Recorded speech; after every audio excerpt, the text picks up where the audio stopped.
Hi guys, welcome my YouTube channel, Tuan TV. Nandito ako ngayon guys para ipapakita ko sa inyo kung paano gagamitin ang watermelon guys, kung paano kakainin siya guys. Ayan, ito po yung itsura ng watermelon guys. Yan. Ay advice ko sa inyo guys kasi ako talaga guys ay legit po na watermelon user dati guys. Lagi po akong kumakain ng watermelon, kung ano po ang benepisyo sa watermelon sa inyong katawan. Okay, sa hindi pa natin umpisahan guys, ako po ay nagpapasalamat unang-una sa lahat po ng aking mga subscribers na mga nanonood. Especially na po sa mga nanonood ngayon, maraming salamat po sa inyong lahat at welcome po kayo anytime sa aking YouTube channel dahil hindi po talaga mabuo ang channel na to guys kung wala po kayo na tumatangkilik. Basta sa lahat po ng mga subscriber, inuulit ko, kayo po talaga ang unang papasalamatan ko at sa lahat ng mga nanood ngayon. Okay, dito tayo ngayon guys kung ano po talaga ang benepisyong magagamit or anong benepisyo sa katawan natin guys kung lagi tayo magkain ng watermelon. Ito po yung watermelon guys. Dalawang klase po talaga ang watermelon guys. Mayroong kulay white ito guys. Medyo puti po siya. At saka medyo matabang yun. Ito yung medyo matamis kunti guys. Hindi naman talaga matamis. Pero may tamis kunti ito kaysa yung medyo may pagkaputi na malaki. Ito yung maliit na watermelon guys. Pero medyo matatamis to kunti. At saka advice ko sa inyo guys. Dito tayo ngayon sa kung ano ba talaga ang benepisyo sa watermelon guys. Ito yung watermelon guys, kailangan pag kumakain po tayo, kunti-kuntian lang po, hindi na po natin gamihan kasi mabusog po talaga tayo o sasakit yung tiyan natin pag sobrang kain ng watermelon kasi matubig po talaga siya guys. Ano po talaga ang benepisyo makuha mo nito guys? Napakaganda po talaga sa katawan. Kahit araw-arawin mo ang watermelon guys, wala po talagang problema sa katawan. Kasi legit po akong nag-watermelon dati, araw-araw ako nag-watermelon, wala po akong naramdaman na labag sa pagkain mo ng watermelon guys. Mas maganda din na araw-arawin mo yung watermelon dahil maganda po ang sikmura ninyo. Hindi kayo masyado, kung may uric acid kayo, napakaganda po talaga nito guys kasi especially na po na may uric acid ako. Ito po talaga ang maganda guys, wala po talagang epekto kahit araw-araw mo kakainin. Napakaganda po talaga sa katawan ang benepisyo makuha mo nito sa mga watermelon guys. Sa mga may infection guys, may UTI infection o anong infection dyan sa ihi, wala pong problema sa watermelon guys. Kahit anong sakit nito, wala pong problema ang watermelon. Kahit diabetes po tayo, pwede po natin araw-arawin ang watermelon dahil hindi po siya matamis. Di tulad ng ibang prutas na sobrang tamis po guys. Kaya delikado po talaga kakainin sa may mga infection sa ihi guys. Yan po ang legit na dahilan kung bakit iwasan natin yung ibang mga prutas guys na matatamis at maasim. Ito guys, hindi siya matamis, hindi din siya maasim. Kaya napakaganda po ang benepisyo sa katawan. Ako guys, mayroon po akong hyperthyroidism, mayroon po akong high blood.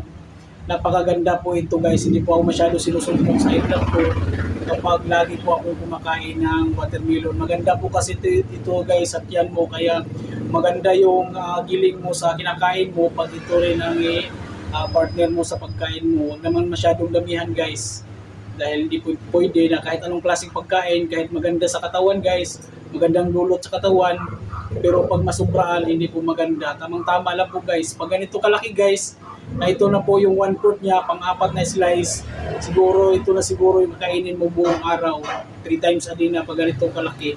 4 na bisis mo na ito kainin guys kapag kumakain ka. Napakaganda po talaga, kaya ini-invite ko kayo na kung kakain kayo ng watermelon, wala po talagang problema kahit araw-araw. Kasi legit po ako kumakain ng watermelon guys. Wala po akong naramdaman na kakaiba kung kumakain ako ng watermelon. Di tulad sa ibang prutas guys na may naramdaman akong hindi maganda.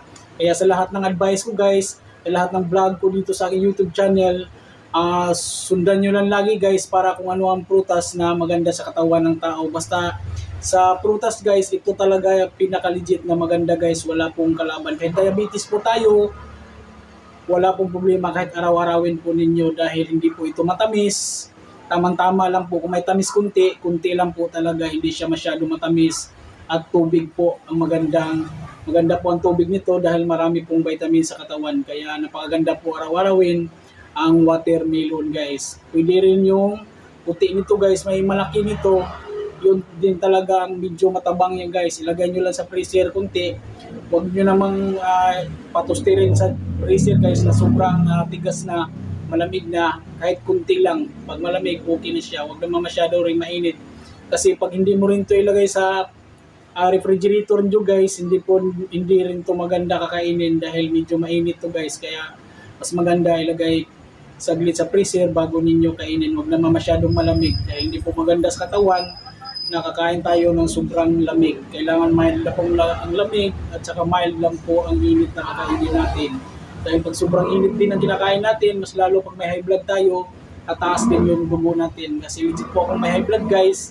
Kaya ang advice ko sa inyo about watermelon, ito talaga ang maganda na prutas sa katawan na kahit araw-arawin. Kaya sa lahat ng mga nakikinig ngayon, especially sa aking mga subscriber at sa lahat po ng mga nanood ngayon sa aking YouTube channel, ini-invite ko kayo na kumakain araw-araw ng watermelon kasi wala po talaga problema to sa katawan guys. Maliban sa ito kasi guys, naramdaman ko rin ito talaga is pampagana siya sa kain guys. Hindi tulad sa ibang prutas na mayroong prutas na para mawalan ka ng gana. Mayroong mga prutas na gumagana yung kain mo. At saka ito naman, walang problema guys. Talagang masarap po ito at pampagana din sa kain. At saka yung mga antokin guys, kasi pag may high blood po tayo, palagi po tayong inaantok. Pag nakaupo tayo saglit, antokin na tayo. Maganda po ang watermelon guys. Hindi po talaga masyado ako inaantok pag kumakain ko ako ng watermelon. Napaganda nito guys sa watermelon guys. Mas lalo pag puyat po tayo.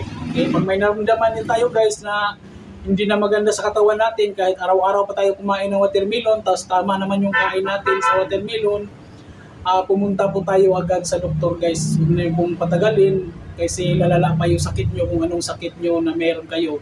Dahil ang mga doktor lang talaga nakakaalam guys kung anong sakit na meron tayo. Kaya kailangan, kung ano man po ang naramdaman natin, kailangan punta po tayo agad sa doktor dahil sila po ang the best na kayang-kaya po talaga gamutin ang sakit guys na meron po tayo. Kaya dito sa aking vlog guys, ito po talaga ang pinakamaganda. Isa sa pinakamagandang prutas na kakainin po natin araw-araw. Yan. Kung wala po tayong budget, pwede naman kahit minsan-minsan lang. Kung marami tayong pira guys, pwede po siya araw-arawin. Basta wag lang po sobrang dami. Hindi po maganda na sobrang dami na lulubo na yung tiyan nyo sa sobrang busog sa watermelon. Kahit ganito kalaki guys, ito po yung 1/4 niya na slice. 3 beses na to sa isang araw, ganito kalaki guys, pwede na.